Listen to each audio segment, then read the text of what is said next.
Hai semua, Assalamualaikum warahmatullahi wabarakatuh dan selamat pagi. Apa khabar kamu semua pada pagi ini? Cikgu doakan semoga semuanya berada dalam keadaan sihat dan ceria. Baik, untuk pagi ini mari bersama-sama dengan Cikgu Ashley untuk kita sama-sama belajar subjek asas masakan. Untuk hari ini, tajuk yang kita akan pelajari ialah peraturan keselamatan dan kebersihan di bilik masak. Kemahiran yang akan dipelajari pula ialah kemahiran 1.1, keselamatan. 1.1.1 menyatakan peraturan keselamatan iaitu keselamatan diri dan juga persekitaran ruang kerja. Jadi, ruang kerja di sini bermaksud bilik masak yang kita sama-sama gunakan untuk melaksanakan aktiviti. Baik, bila melihat kepada tajuk keselamatan, ia terbahagi kepada 3, iaitu keselamatan am, keselamatan diri dan keselamatan alatan dan bahan. Untuk pada pagi ini, kita akan bincangkan, kita akan lihat kepada keselamatan am. Baik, ada 6 peraturan ataupun keselamatan am yang kamu perlu patuhi ketika kamu berada dalam bilik masak. Yang pertama, kamu mesti meminta kebenaran guru ketika keluar dan masuk bilik masak. Okey, jadi dalam bilik masak ada banyak alatan. Jadi bimbang kalau kamu masuk tanpa kebenaran, jika berlaku kemalangan, jika berlaku kehilangan barang-barang, kamu mungkin akan disyaki sebagai pencuri. Jadi untuk elak daripada timbul sebarang masalah, lebih baik kamu diingatkan supaya meminta kebenaran guru dulu sebelum masuk dan juga untuk keluar. Baik, yang kedua, kamu dilarang membawa masuk beg ke dalam bilik masak. Kenapa? Kerana dalam bilik masak kita buat aktiviti yang boleh berisiko untuk berlaku sesuatu kecemasan. Misalnya mungkin berlaku kebakaran. Okey, jadi kalau kamu bawa masuk beg dalam bilik masak, ia mungkin akan mengganggu pergerakan kamu ketika melakukan aktiviti.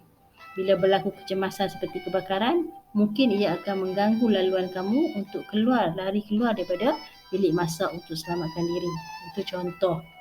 Baik, yang ketiga, apa yang perlu kamu buat untuk memastikan keselamatan kamu terjamin adalah dengan membuka semua tingkap dan pintu. Kenapa kita kena buka semua tingkap dan pintu? Supaya aliran udara tu dapat berlaku dengan baik. Okey, di samping bila berlaku kecemasan, pintu yang sentiasa terbuka memudahkan kita untuk lari menyelamatkan diri.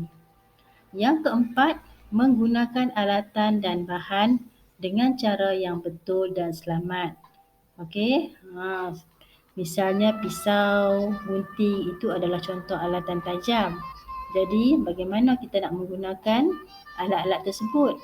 Jadi kamu kena dengar arahan daripada guru, cara nak pegang, cara nak memotong, cara nak menghiris. Okey?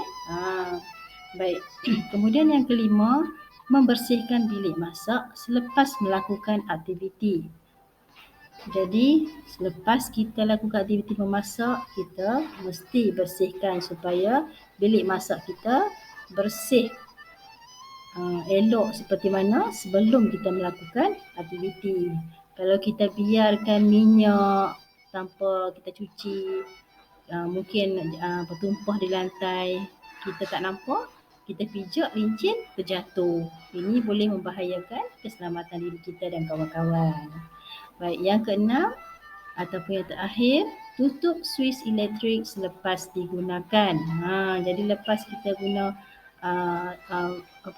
periuk elektrik ke ataupun pemanas air ke ataupun oven, semua itu memerlukan kita perlu letakkan plug, menepetik suis. Jadi selepas kita gunakan semua alat elektrik itu sebelum kita tinggalkan bilik masak, kita kena pastikan semua suis ditutup dan plug juga dicabut. Okey, supaya kita dapat elak daripada berlaku litar pintas, boleh menyebabkan kebakaran. Baik. Jadi ini adalah keselamatan am yang kamu perlu lakukan, yang kamu perlu patuhi untuk memastikan kamu, rakan-rakan dan juga cikgu sama-sama kita berada dalam keadaan selamat ketika melakukan aktiviti di bilik masak. Okey, jadi cikgu harap semua anak murid cikgu faham tajuk kita pada hari ini tentang keselamatan am. Baik, untuk hari seterusnya nanti kita akan bincangkan pula tentang keselamatan diri dan keselamatan alatan dan bahan.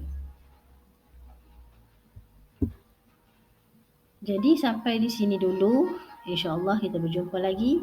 Sekian dulu daripada cikgu. Terima kasih. Bye-bye.